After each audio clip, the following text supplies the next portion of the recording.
The scent of old wood and dust was the same. It was the first thing that assaulted my senses as my consciousness slammed back into my body, a violent return to a moment I had prayed for 1,000 times in the silent agony of my previous death. I was standing in the parlor of my mother's house, the one my father and his new family had so quickly claimed as their own.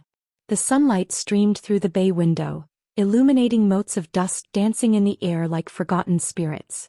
My stepmother, Clara, was fussing with a doily, her voice a simpering drone.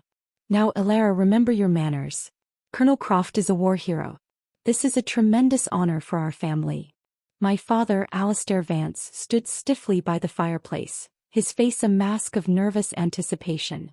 And then there was Lila, my stepsister, who was currently performing a masterclass in manufactured hysterics. She was clutching a handkerchief to her eyes, her shoulders shaking with sobs that were a little too perfectly timed. "I can't bear it," she wailed. "To think of him so brave, so broken. And with our family's history, it's a miracle he's even considering us."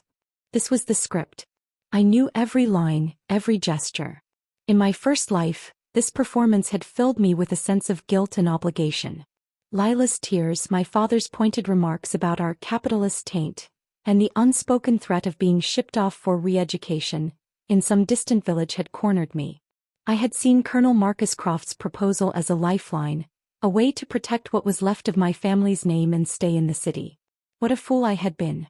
In that other, terrible timeline I had said yes. I had married the handsome, gravely injured colonel. And from that day forward, my health had begun a slow, inexplicable decline. A lingering weakness in my limbs, a constant gnawing pain in my bones, until the day I woke up and my legs would no longer obey me. All the while Marcus, who had arrived at our door in a wheelchair, grew stronger. He began to walk, his pallor improved, his scars seemed to fade. I was the sponge soaking up his suffering. When I finally confronted him, his mask of genteel kindness had slipped, revealing a core of pure contempt. "The one who saved me that night was Lila," he had sneered, his eyes cold. "You have some nerve, snatching your sister's savior just for the title of an officer's wife. Do you know she's threatening to throw herself into the river over this?" He had me locked in a room, cut off from food and water.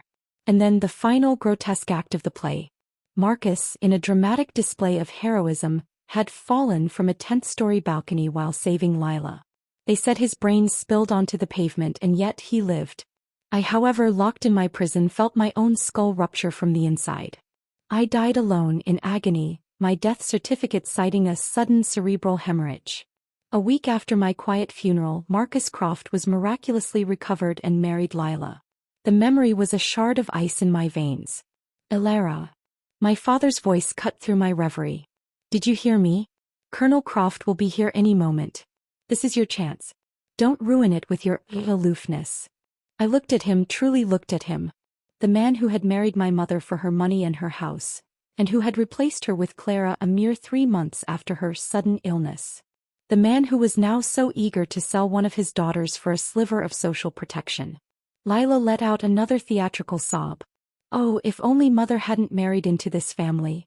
Elara would have been sent to the countryside long ago. We're all tainted by her. That was my cue. In my first life I had stayed silent, shamed into submission. This time I cleared my throat, my voice cutting through her performance with a calm I did not feel. "Then it's settled," I said. Everyone froze.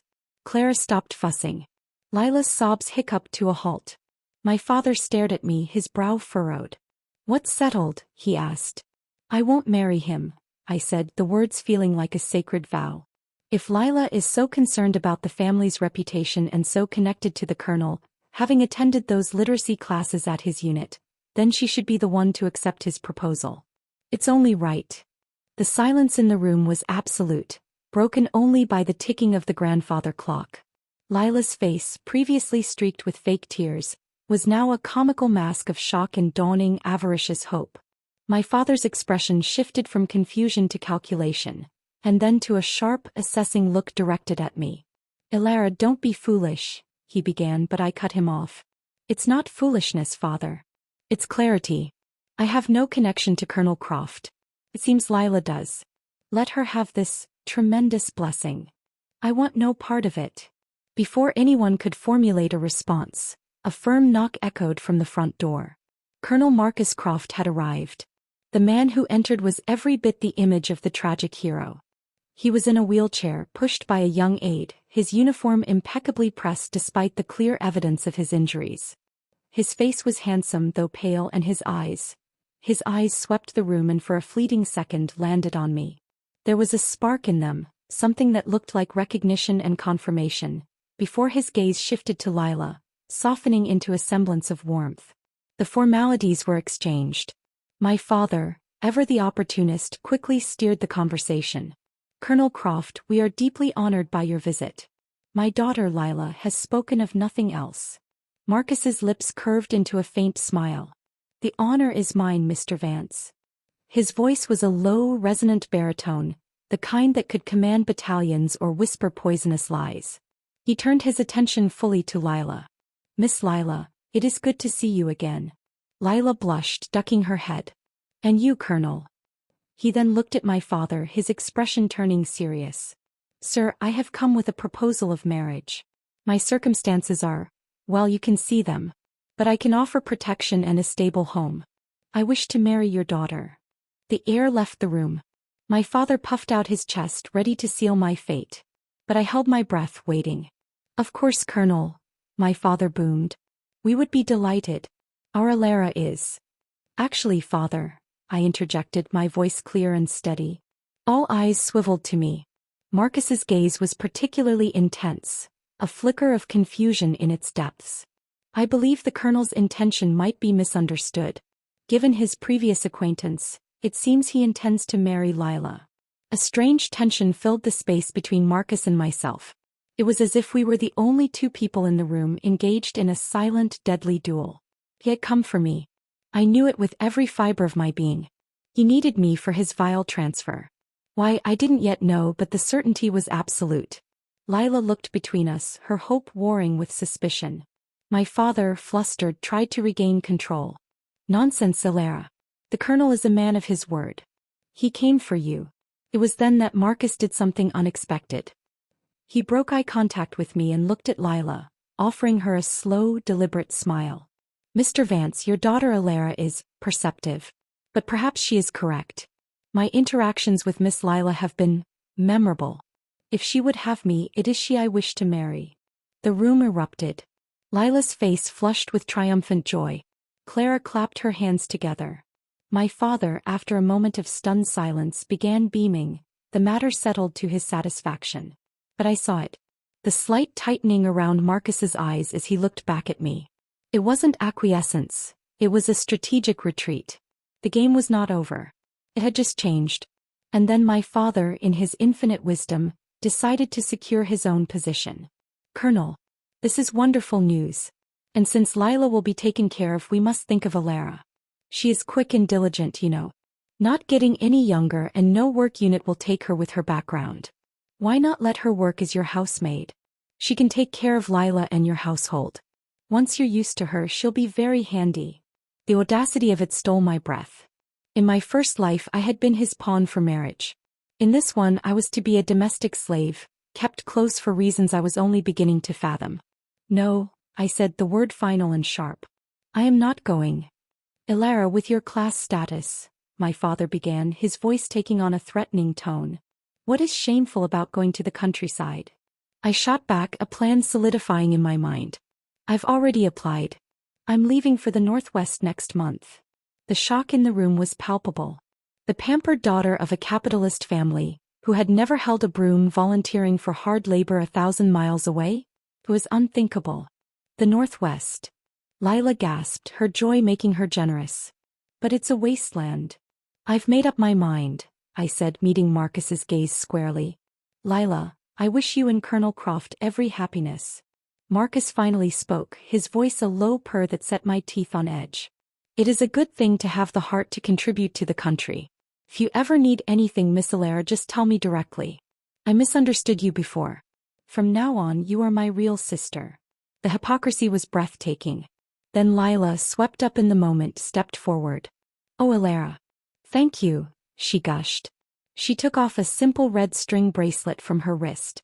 A token of our sisterly bond.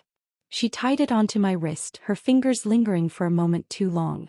My father and Clara praised the depth of our affection. As they all urged Marcus to stay for dinner, celebrating the new engagement, I looked down at the red string. It felt cold against my skin. A token of bond or a chain. I had avoided the marriage, but I was still trapped in their web. The first battle was won, but the war for my life was just beginning. I had 1 month to unravel their secrets before I left, or my fate would be sealed no matter how far I ran. The celebration dinner was a farcical display of familial bliss that churned my stomach. I sat at the table, a ghost at my own funeral, pushing food around my plate while Lila and my father showered Marcus with attention. Clara preened, her daughter having bagged the most eligible invalid in the city. I was the afterthought, the inconvenient daughter with the newly discovered patriotic streak. My mind was a whirlwind. The red string on my wrist felt like a brand. In my first life, Lila had given me a similar bracelet shortly after my engagement to Marcus. I had worn it until the day I died. Was this the medium for the transfer? It seemed too simple, too mundane for such a dark magic. But it was the only tangible connection between us. I watched them like a hawk looking for a crack in their facade. Lila, her face flushed with wine and victory, poured tea for Marcus. Her hands, usually so steady, trembled slightly, a calculated gesture of demure nervousness, I was sure. The scalding liquid sloshed over the rim of the cup, splashing onto the back of Marcus's hand. The skin reddened and swelled instantly. A nasty burn. "I'm so sorry. Oh, Marcus, forgive me," Lila cried, her eyes wide with feigned distress. Marcus simply smiled, a gentle, forgiving curve of his lips. "It's nothing, my dear. Don't trouble yourself." He flexed his hand and I stared, unblinking, at the injured flesh. His expression remained placid, utterly devoid of pain. It was as if the nerves in his hand had been severed. And then it hit me. A searing, white-hot agony erupted on the back of my own right hand. It was so sudden, so violent, that a sharp cry was torn from my throat. My vision swam as tears of pure, physiological response sprang to my eyes. It felt as if my hand had been plunged into boiling oil. The pain was identical to what a severe burn should feel like. My body swayed involuntarily, the chair legs scraping against the floor as I stumbled. I fell sideways right into Marcus's path. His arms, strong and sure despite his supposed injuries, shot out and caught me. For a single, horrifying second I was pressed against him.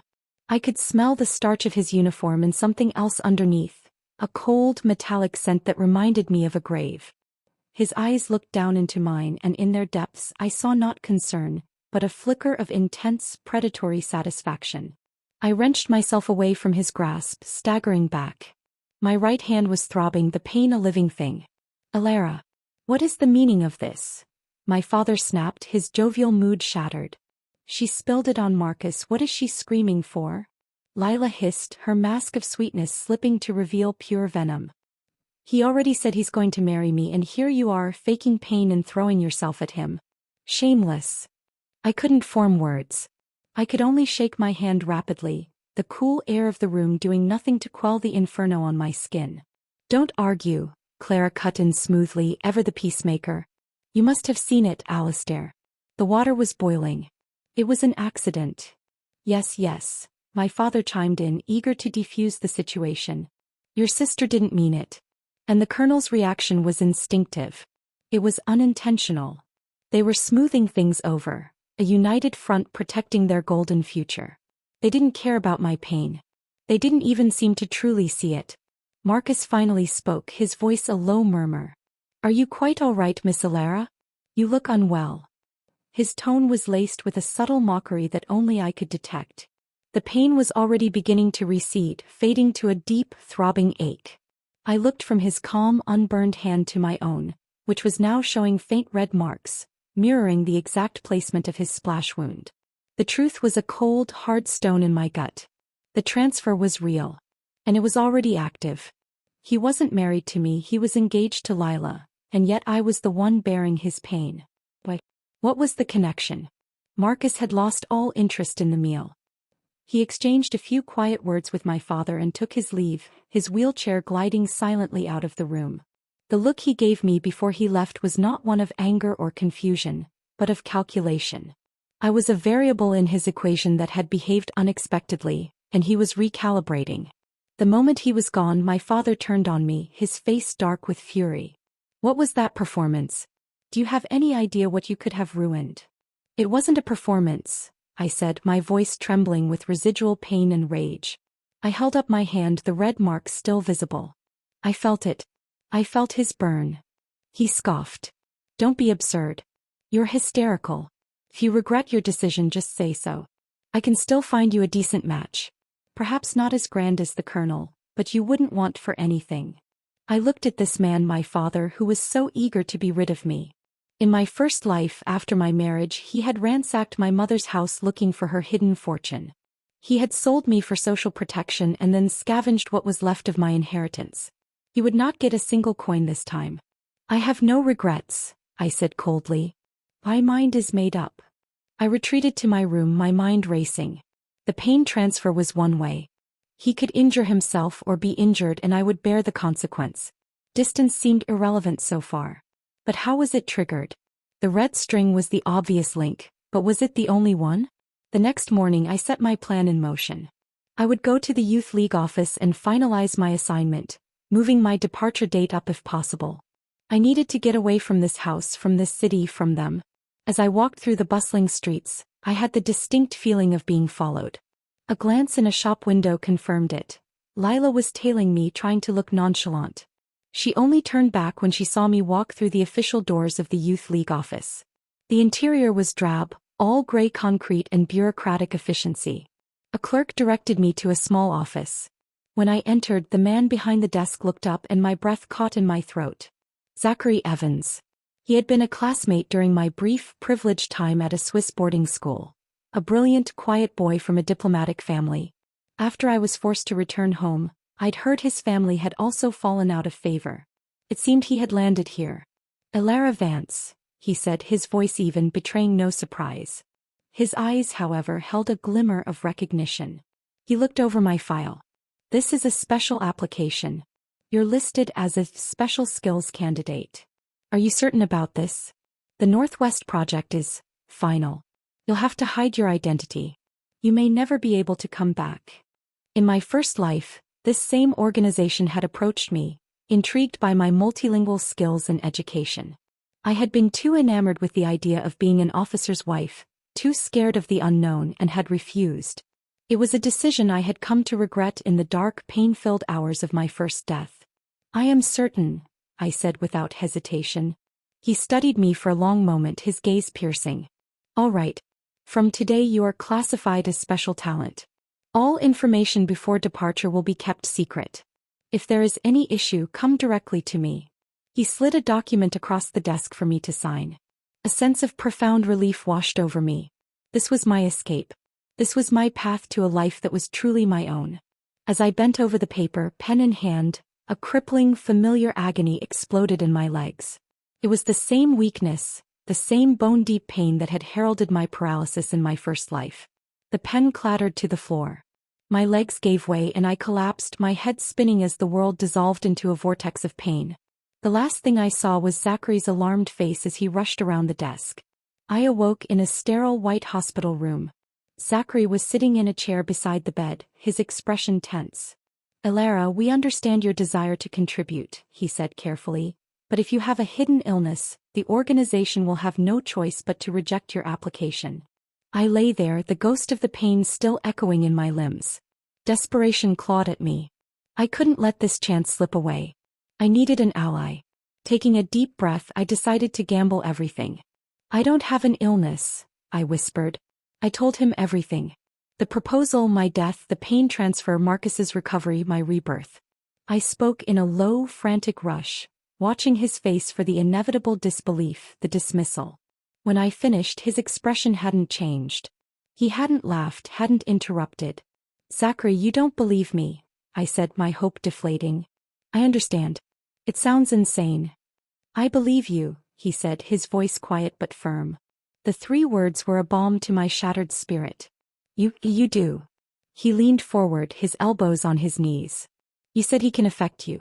Then Elara, the crucial question is, can you affect him? A shiver, equal parts terror and excitement, ran through me. In all my fear and planning, I had only thought of myself as a victim, a receptacle for his suffering. The idea of turning his own weapon against him had never occurred to me. It was a terrifying, intoxicating thought. Why hadn't I thought of that before? Zachary's question echoed in my mind, a revolutionary mantra. Can you affect him? The concept shifted the entire foundation of my reality. I was not just a passive target, I could be a weapon. I was discharged from the hospital with a clean bill of health, the mysterious paralysis having vanished as quickly as it came. The doctors were baffled. I knew the cause. Marcus was testing the limits of our connection, or perhaps Lila was growing impatient. That evening, as Zachary had predicted, Marcus was once again a guest at our dinner table. The engagement had made him a fixture in our house. I took my seat, my body thrumming with a new nervous energy. I had a plan, a small personal experiment. Earlier that day at the hospital, I had complained of a nagging pain in my jaw.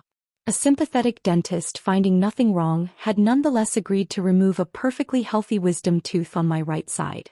Sometimes they cause referred pain, he'd said with a shrug. Now the local anesthesia had worn off and a deep, throbbing ache had set in, a raw, familiar pain that was entirely my own. I stared hard at Marcus's face throughout the meal. He was the picture of contentment, laughing at one of my father's jokes, his gaze warm whenever it rested on Lila. He showed no sign of discomfort, no hint of a sympathetic ache in his jaw. He ate his food without hesitation. My heart sank. Was it only his pain that transferred? Not mine. Was the connection so cruelly one-sided? While I was lost in this disappointing thought, the conversation took a turn that snapped me back to the present. And that old rosewood chest in your room, Alara, Lila was saying, her voice sweet as poison. It would look perfect in the Colonel's study, don't you think? It would give the place a touch of class. The chest. It was one of the few pieces my mother had brought with her from her family home. It was mine. That chest belongs to me, I said, my voice flat. It was my mother's. You have no right to it. Lila pouted, clinging to my father's arm. But, Dad, if I marry into the military compound with nothing, people will laugh at me. I just want to take it so I have some face. She's going to the countryside anyway, she can't take it with her. We're all family. What's the harm? The gall of her, after a lifetime of reminding me we shared no blood, was staggering. Since when? I shot back, my temper flaring. Since when are we family? She's my stepsister. No blood relation at all. What right does she have to my mother's belongings? I looked directly at my father, my gaze unwavering. And to be blunt, this house was given to me by my mother. The rest of you are just living here temporarily. My father's face purpled. How dare you speak to me like that? This is my house. Is it? I challenged quietly. The deed is in my mother's name and I am her only heir. You know that. The unspoken truth hung in the air between us. Lila looked more like my father than I did, and she was only half a year my junior. His hasty marriage to Clara 3 months after my mother's death was a secret everyone knew but never spoke of. In the midst of this heated argument, 2 of the house staff, directed by Clara, maneuvered the heavy rosewood chest out of my room and down the stairs. As they passed the dining room, one of them lost their grip. The corner of the solid wood chest slammed directly into Marcus's shin, even though he was seated. The impact was sickening. I winced in anticipation of his cry of pain. It never came. Marcus's expression remained placid. He simply adjusted his position slightly. "Careful there," he said to the flustered servant, his voice calm.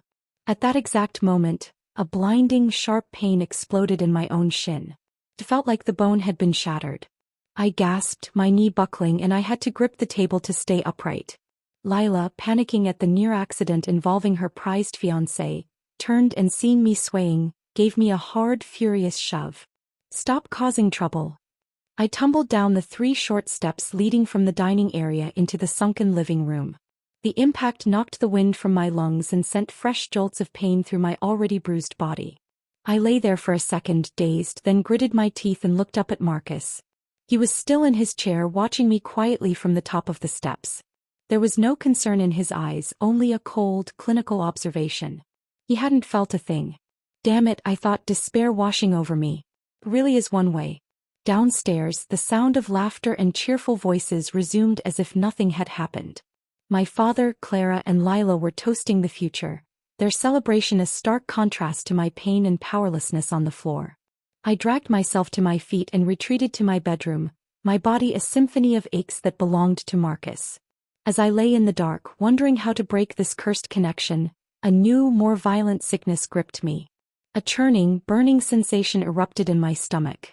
I barely made it to the wash basin before I vomited, the bitter bile streaked with shocking bright red blood. Sweat broke out all over my body. I hadn't eaten a thing at dinner. This was not my pain. This was something new. Downstairs, the laughter grew louder, punctuated by my father's boisterous voice. Colonel Croft sure can hold his liquor. 3 gin of Baiju already. And he just had a pound of yellow wine earlier. Incredible. It's nothing, Marcus's voice floated up, clear and steady.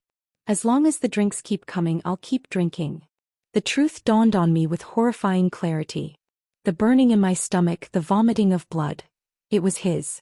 He was drinking himself into a stupor and my body was paying the price. If he kept going, he would poison himself and I would be the one to die from it. Trembling, weak and terrified, I rushed downstairs. The scene was one of merriment. Empty bottles littered the table. Marcus's face was flushed, but his eyes were clear and sharp, fixed on me as I stumbled into the room. Marcus! I practically shouted, my voice raw. What have you done to me? Why is it that when you drink, I vomit blood? The room fell silent. All eyes turned to me. Marcus wore an expression of innocent bewilderment. Miss Alara, what does my drinking have to do with you being unwell? You've been unwell all evening. Lila stepped between us, her hands on her hips. Alara, can't you just let me be happy? I only took one old chest from you and you have to disgust me like this? You were the one who refused to marry him. Why are you trying to sabotage it now? I'll tell you it's useless. He's already submitted the marriage application. You've missed your chance. Alara, stop making trouble, my father said coldly. If you're not feeling well, go to the hospital. Don't you dare slander Colonel Croft. Their dismissal was absolute. They were a united front and I was the hysterical, jealous outsider. Marcus's eyes met mine over Lila's shoulder. They were filled with open provocation. He deliberately lifted his glass and downed another shot of the clear, potent liquor. The moment it hit his throat, my stomach erupted in fire. The pain was so intense it twisted my features into a grimace. He saw it, and the corner of his mouth quirked upwards in a mocking smirk. He was doing it on purpose. He was showing me his power, demonstrating my utter helplessness. Summoning the last of my strength, fueled by a pure, undiluted rage, I lunged forward and shoved the heavy dining table. Plates, glasses, and bottles crashed to the floor in a cacophony of shattering porcelain and splashing alcohol. Alara, what are you doing? My father roared. I had no breath to answer. Another wave of pain, sharper than before, tore through my gut. I doubled over and vomited blood onto the ruined carpet, the red stark against the faded pattern. I couldn't stop. The world began to gray at the edges as I collapsed into the mess, the sound of their shocked voices fading into nothingness. I awoke in the deep silence of night, lying in my own bed. They hadn't even taken me to a hospital. My father and Clara, afraid I would bring bad luck to the wedding, had simply cleaned me up and dumped me in my room to either recover or die. The metallic taste of blood still coated my tongue, and a profound weakness held my body captive. I was lying there staring at the ceiling when I heard it. A low murmur from the room next to mine, Lila's room. I held my breath, pressing my ear against the cold wall. Starting to notice. It was Marcus's voice, low and urgent. I need to speed things up. The transfer must be complete before I ship out for the new assignment. Transfer. The word sent a jolt through me. So he admitted it. Don't worry, another voice replied, and my blood ran cold. It was my father. Even if she notices, it's useless. It's only a matter of time now. She still thinks you're the one transferring the illness to her. The revelation was a physical blow. My father knew. He knew everything. He wasn't a duped bystander. He was an active participant in my destruction. My own flesh and blood. I listened, my heart hammering against my ribs, as they laid out the truth I had been too blind to see. Marcus wasn't the source of the power. It was Lila. She was the one who could transfer pain and injury. My father had taught her a secret technique, passed down in his family. The reason Marcus had targeted me specifically in the first life, and why the connection persisted now, was because I was the intended vessel. Lila's ability required a focus, a recipient, and I had been chosen. The red string was a medium, but it wasn't the source. It was a tether Lila had created, linking my life force to Marcus's suffering. And the most crucial detail, the one that sparked a desperate hope in my chest, was this: distance weakened the effect. Even if she goes to the ends of the earth, the transfer is inevitable, my father said, his voice grim. The only difference will be how fast it happens. Leave. The thought was a scream in my mind. I have to leave now. The moment their conversation ended and I heard the doors close, I forced my aching body into action. Moving as quietly as I could in the moonlit room, I began to pack a small bag with essentials. My passport, what little money I had of my own, a change of clothes. I had to get to Zachary. I had to leave for the Northwest immediately. I opened the rosewood chest which had been returned to my room after the dinner disaster. At the very bottom, tucked beneath a false panel I had discovered as a child, was a small leather-bound album. I pulled it out. On the first page was a photograph of my mother holding me as a baby. She was smiling, but her eyes, so much like mine, held a deep, profound sadness. An uncanny resemblance I had never fully appreciated before. Had she known? Had she suspected what my father was capable of? Alara? You're awake? Feeling better? Lila's voice came from right outside my door, sweet and cloying. I froze, not making a sound. The doorknob rattled. Is she still asleep? It was my father now, his voice a low grumble. She won't run, right? She probably didn't hear anything. Forget it, Lila replied. I won't go to your place for a few days. I'll keep an eye on her until the transfer is done. I heard every word clearly, my fate being decided in the hallway. Staring at my mother's photograph, at the sorrow in her eyes, the final piece of the puzzle clicked into place. The method, the motive, the collaborators. I finally understood the machinery of my own destruction. A few days later, the marriage approval came through. The house was filled with a tense, celebratory air. I played my part, the resigned, supportive sister. Sister, I said to Lila, my voice carefully modulated. The other day I was rude. This new suitcase, I gestured to a cheap new case I had bought, is for you. And here. I handed her 2 small, identical jade pendants I had purchased with the last of my personal funds. One for you, one for Colonel Croft. A wedding gift. Lila looked genuinely surprised, then pleased. My father beamed, praising my newfound generosity. Then his eyes narrowed as he noticed I was leaning heavily on a crutch. Alara, what happened to you? I waved him off. It's nothing. My right leg just suddenly went weak these past few days. It'll probably be fine in a few more. I let a slight tremor enter my voice. Lila and my father exchanged a swift, significant glance. The vultures were circling. Oh dear, that's inconvenient, Lila said, her voice dripping with false concern. Marcus has been feeling much better lately and doesn't need his wheelchair anymore. Why don't we give it to my sister? It's the least we can do. Before I could utter a word of refusal, they were ushering me into the hated wheelchair. The whole family gathered, praising how perfect it was, how thoughtful the gesture. The cold leather of the seat felt like a prison. I had barely settled in when a young, flustered soldier burst into the house. I'm here to take Colonel Croft's wheelchair. It's needed for inventory. Lila's expression soured instantly. She drew herself up, adopting the haughty air of a military wife. How dare you? My husband can walk just fine now. Why are you here to take his things? Are you cursing him? The soldier broke into a cold sweat. Ma'am, it's Colonel Croft. He collapsed during his speech at headquarters. He can't stand.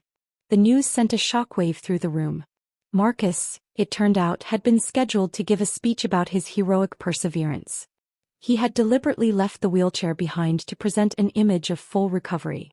But less than 10 minutes into his address, his legs had given way, and he had collapsed on the stage, like a pile of mud. Panic ensued. Lila urgently gestured for me to get out of the wheelchair, then hurriedly pushed it out the door herself to go to her fallen fiancé. My father, Clara, and I followed close behind to the military hospital. When we arrived, the scene was one of controlled chaos. A doctor was delivering a critical update, his face grave. The patient is in serious danger. The trauma to his spine is acute. If we don't operate immediately, he will be permanently paralyzed. But right now our hospital is out of anesthesia. The decision is yours. Lila's eyes immediately found me in the crowd. It was as if she had spotted a lifeline. Do it, she said, her voice shrill. Operate without anesthesia. The doctor stared at her in disbelief. Madam, the pain would be unimaginable. Just do it, she insisted.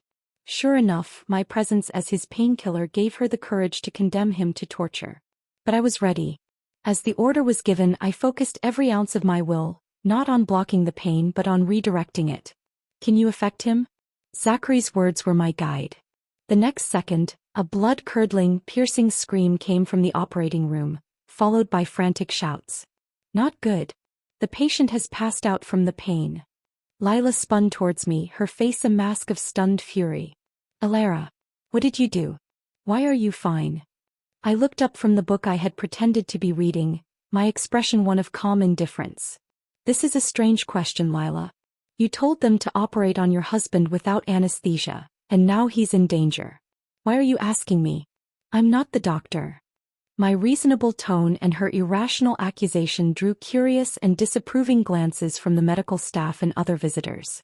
She stammered, nearly blurting out the truth but choking on it at the last moment. Marcus's surgery was a brush with death, but he survived. The doctor emerged, looking exhausted. The patient's life is no longer in danger, but he will need extensive care. He will be incontinent initially.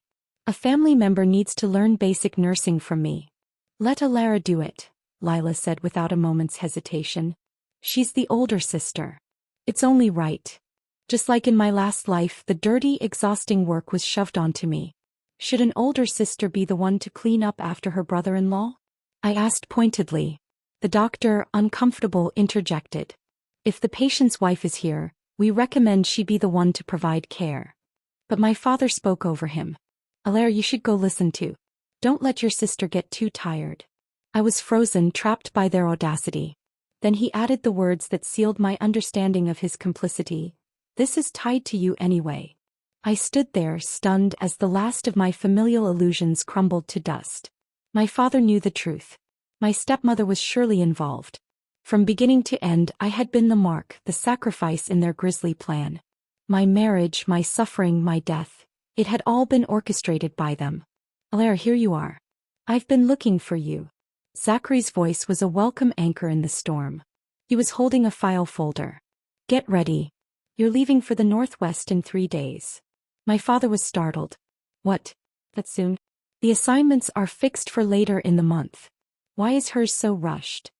He tried to ask more, but I feigned a wave of weakness, clutching my crutch. Father, I'm not feeling well. Seeing my pallor and not wanting a scene, he relented. Do you want to rest in the ward? No, I'll just go home. I can use the time to pack. Acting frail, I let Zachary support me out of the room. But the moment we were outside and around the corner, I slipped away from his arm. What are you doing? He asked, caught off guard. I have to hear what they say, I whispered, and I circled back, pressing myself against the wall near the open door to Marcus's room. Zachary, understanding, followed silently. Sure enough, the moment I was gone, my father hurried to share the news with Lila. Dad, Lila was saying, her voice confused and anxious. My sister had another attack, but Marcus still hasn't woken up. Didn't you say that after the pain transfer the person would be like new? Then why hasn't Marcus woken yet? Maybe after so many years I'm misremembering some details, my father replied, his voice frustrated. In any case, you and Marcus only have a few days left with her here. Make the most of them. Zachary, listening beside me, was visibly shaken. Alara, he whispered, what on earth is going on? I looked at him, my eyes hard. It's time I showed you the rest of my mother's secrets. We didn't go home. Instead, I led Zachary to a small, discreet cafe far from the hospital and our neighborhood. The air was thick with the smell of cheap coffee and cigarette smoke, providing the anonymity we desperately needed. Before she died, my mother suspected something, I began, my voice low. She didn't trust my father. She hid a journal, letters, in a false compartment at the bottom of the rosewood chest. She knew about his family's proclivities. I took out the small leather-bound journal and a bundle of yellowed letters I had retrieved before gifting the chest to Lila. I slid them across the sticky table to Zachary. He leafed through them slowly, his calm, bureaucratic expression shifting as he read. His eyes widened in shock, then disgust, and his mouth fell slightly open. My mother's elegant script detailed my father's growing obsession with his family's legacy, a dark folklore about transferring misfortune onto others. She wrote of his sudden interest in her health, his questions about pain, his possession of strange woven cords. She feared for me. In her final letter, she was certain her lingering illness was not natural. "This is real?" Zachary finally asked, his voice hushed with horror. "Whether the magic is real or not, their belief in it is," I said quietly. "And my mother was killed because of it. 30 years ago my father, deep in debt, married into my mother's family for her money. I was born. But he grew to resent her, to resent the wealth that had saved him. He fell gravely ill, and that was when he began to despise her. The wealth and glory became a burden. His birth family had once dabbled in the occult, and he became obsessed with a secret technique he believed could transfer his own pain and illness to those around him." I pointed to a photograph in the journal, a picture of my mother, a faint, sad smile on her face, a simple red string bracelet visible on her wrist. Then I raised my own wrist where Lila's fake bracelet still sat. "The medium for the transfer is an object the victim wears often, something personal that can create a sympathetic link. This," I said, tapping the red string, "is the medium they use for the transfer. The one I'm wearing was put on me by Lila, but it's something that belonged to Marcus. It forges the connection." "Then why are you still wearing it?" Zachary reached out, his fingers poised to snap it off. "Don't," I said, pulling my hand back. "It's a fake." "A fake?" he repeated, confused. "Then where is the real one?" A grim smile touched my lips.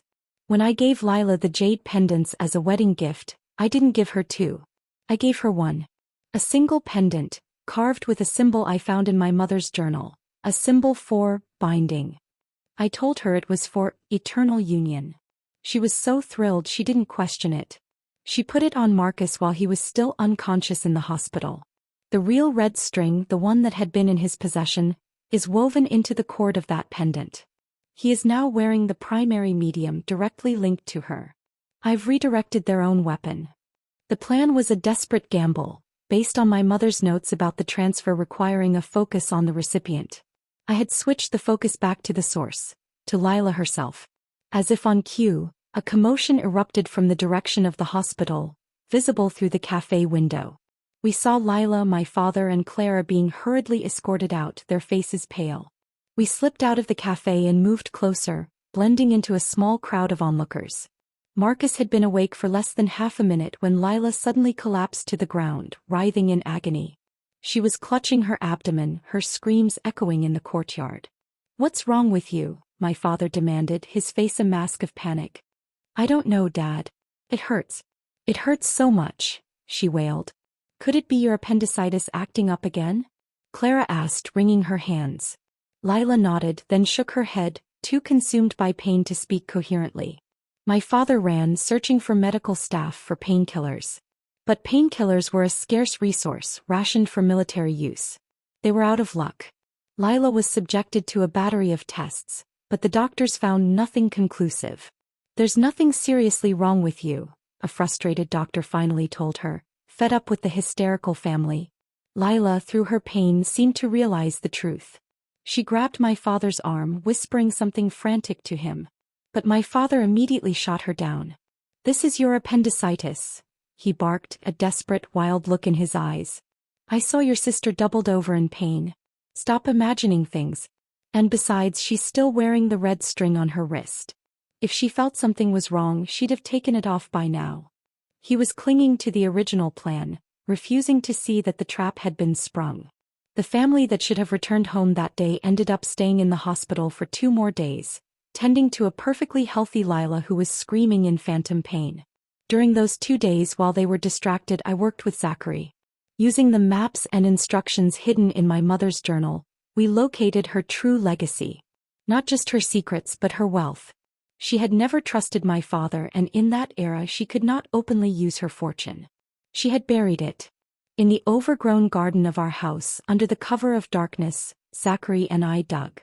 Our shovels hit wood not 2 feet down. We unearthed 2 large metal-reinforced chests. When we pried them open, the moonlight glinted off gold bars, stacks of foreign currency, and velvet bags filled with my maternal grandmother's antique jewelry. Zachary, who had surely seen many things in his line of work, was stunned into silence. He stared at the treasure, then at me. "You're really going to donate this to the state?" he finally whispered. "Of course," I said without hesitation. "You already pay me a generous salary through the project. What do I need this for? I can't spend it, I can't move it, and leaving it here would only let it fall into my father's hands. This can fund a laboratory research. It can do some real good." Zachary's eyes, full of a new, profound respect, met mine in the dim light. "Do you have a plan for this house?" he asked. "I do," I said, a steely resolve in my voice. "The night before I depart, we will settle everything." The night before my departure for the Northwest, my father, true to his word, insisted on a grand farewell dinner. The irony was thick enough to choke on. The house was filled with the smell of roasting meat and the cloying scent of Claire's perfume. "My eldest daughter is going to support the Northwest," my father announced, raising a glass. His voice was a little too loud, his smile a little too forced. "My second daughter is getting married. Soon it will be just the two of us old folks in this big house. We can't just have a simple meal." Lila, though still pale and weak from her hospital ordeal, raised her glass. "Oh, Dad, don't talk like that. If you ever miss me and Marcus, we can visit any time." She glanced at Marcus, who sat in a new, sleek wheelchair, his expression unreadable. My stepmother and Marcus turned their eyes to me, their gazes heavy with expectation. I merely tapped my glass to the table, the crystal giving a dull clink, and set it down without drinking. "Father," I said, my voice cutting through the false cheer. "There's something I need to make clear. You probably won't be able to keep living in this house." The table went silent. My father's smile vanished. "What do you mean by that?" "This property is part of my mother's family estate," I stated calmly. "After I leave, I've legally rented it out as a guest house for party officials. The new tenants will be moving in first thing tomorrow morning to prepare the place." His face contorted with rage. You made such a big decision without even discussing it with me? I am your father. This house." I curled my lips into a cold half-smile. Why would I need to consult someone named Vance about a property belonging to my mother's family, the Newmans? "Elara, you are my daughter," he spluttered, his composure shattering. "Don't think going to the countryside is some glorious thing. When you get bullied out there, who will you come running to? You'll need me to stand up for you." A bitter laugh escaped me. "Stand up for me? When have you ever done that? Was it when you tried to make me a maid, or when you volunteered me to clean my brother-in-law's filth?" My gaze swept over Lila, Clara, and Marcus. "As for whether I'll come back, don't worry. Even if I die out there, my bones will rot on the Gobi Desert. I would never set foot in this house again." "You unfilial daughter. Ungrateful wretch." My father's whole body trembled, his face a mottled purple. He slammed his hands on the table, making the dishes rattle. And then it happened. An indescribably foul stench suddenly spread across the dinner table. A dark yellow liquid began to seep through the fabric of Marcus's trousers, dripping onto the floor beneath his wheelchair. He had lost control of his bladder.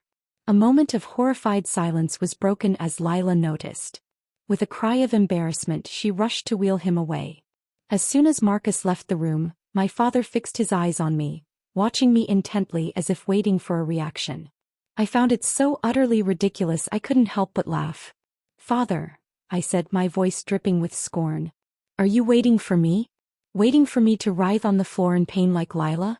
Or to humiliate myself in public like Colonel Croft?" His pupils contracted to pinpricks. "Elara, what nonsense are you spouting?" he roared, slamming the table again to cover his panic. But an even more embarrassing thing happened.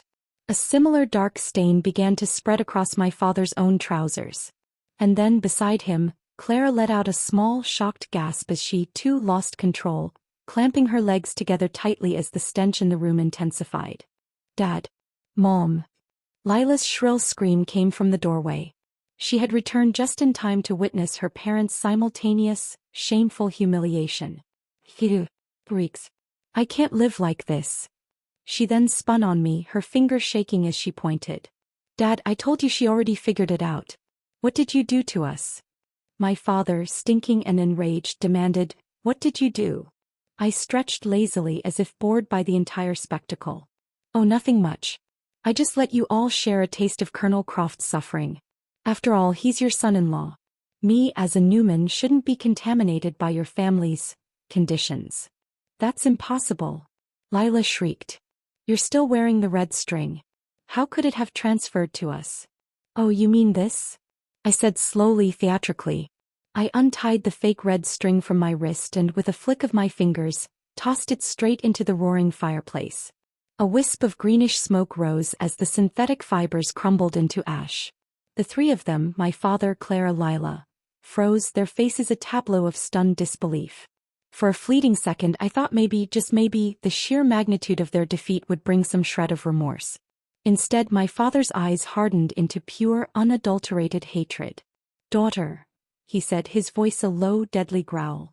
Put the real one back on and I will spare your life. I laughed, the sound hollow in the tense room. And what makes you think you have the right to negotiate with me? His transformation was instantaneous. The civilized facade vaporized, revealing the brutal man my mother had feared. He grabbed a heavy steak knife from the table and lunged at me. I dodged, knocking over a wine glass. The red liquid splashed across the white tablecloth like blood. Originally, this was meant to be your send-off drink, he snarled, slashing at me again. To use your life to honor Marcus. Didn't expect your wings to grow strong enough to blind me first. Fine, you've got guts. Either you help me restore it or you're not leaving this house alive today. Clara and Lila, their own shame forgotten in the face of this new violence, closed in, surrounding me. They were insane, all of them. They truly meant to kill me then and there. But before they could move, all three of them suddenly buckled, crying out as they dropped to their knees. From the next room we heard Marcus's agonized scream, a raw sound of pure pain, and immediately my father, Clara, and Lila echoed it with muffled groans of their own. The shared connection was now a shared curse, and Marcus was apparently in a world of hurt. I didn't wait. I seized the chance, bolting into my bedroom and slamming the door shut, turning the key in the lock. Say it now, my father roared from the other side, pounding on the solid wood with his fists. Clara and Lila joined in, their fists and voices a frantic cacophony. Elara, if I can't live well, neither can you. Lila shouted. Fine, my father yelled. Then we'll take good care of Marcus. The three of us won't die, but you're going to die today. If you don't come out, we'll burn you alive. Once you're dead and burned to ash, let's see who will recognize that worthless lease of yours. That whore of a mother of yours must have hidden more gold. Once you're gone, I'll have all the time in the world to find it, even if I have to dig 3 feet under. Yes, burn her. Lila screamed, her voice hysterical. Once she's dead, maybe this cursed effect will stop. Elara, I'll ask you one last time. Will you tell us or not? My father's voice was thick with fury. He didn't know that by then I had already slipped out the window where Zachary was waiting in the shadows, helping me down. We had barely gotten across the street when the old house erupted in roaring, hungry flames. My father, in his madness, had actually done it. From a safe distance we watched the inferno. I heard Lila's panicked cry pierce the night. Dad. My sister's body, it's gone. Maybe it was burned to ashes. My father's voice, grim and determined, carried on the wind. Doesn't matter. Start looking for anything valuable. Dad, are you sure there's something left? Lila asked. I saw that wretched woman bury something underground 20 years ago. Dig harder. The house was a hollow, burning shell, but my father, in a final grotesque act of greed, led his family to dig through the embers, 3 feet into the scorched earth, determined to find a treasure that was long gone. Zachary didn't wait for the ashes to cool. He arrived at the smoldering ruin of my childhood home with 2 stern-faced officers from the Public Security Bureau. The scene was one of surreal horror. My father, Clara, and Lila, their faces and clothes smudged with soot, were desperately digging in the hot earth, while Marcus sat in his wheelchair a safe distance away, watching with a detached, cold expression. My father, ever the opportunist, immediately launched into his prepared story the moment he saw the authorities. He dropped to his knees in the ash, the picture of a grieving patriarch. Officers. It's terrible. Yesterday my eldest daughter went mad for some reason and set fire to the house. He wailed, forcing tears to his eyes. That's right. Lila chimed in, her voice trembling with practiced hysteria. My sister was jealous that I was marrying Colonel Croft. She tried to kill me, but ended up setting herself on fire and burning down the house instead. Marcus, from his wheelchair, gave a slow, unenthusiastic nod, corroborating their lie. Zachary didn't react. He simply gave a thin, cold smile and turned to the senior officer. "Comrade, I came looking for Miss Elara Vance yesterday evening. I witnessed these three individuals," he pointed at my father, Clara, and Lila, inside the house pouring gasoline and setting the fire themselves. My father's eyes widened in theatrical shock and fury. "How dare you slander me?" he roared, lurching to his feet and making as if to strike Zachary. Zachary didn't even flinch. "Alistair Vance, your job at the Transport Ministry is vehicle maintenance. Obtaining gasoline is easy for you. I have a statement that you obtained 3 full barrels yesterday. You don't own a car. What did you need it for?" My father froze, his raised fist hanging in the air. The color drained from his face. He lowered his hand and his voice, taking a step closer to Zachary. "Secretary Evans, there's something buried on this property. Something valuable. Can we talk privately?" Zachary's smile vanished entirely, replaced by a look of utter contempt. "Talk privately? I have a legally binding 20-year lease for this house and land, signed by its rightful owner, Elara Newman. You have burned down my property. The question is not about treasure, but how you plan to compensate the state for this destruction." The blow landed with the force of a physical strike.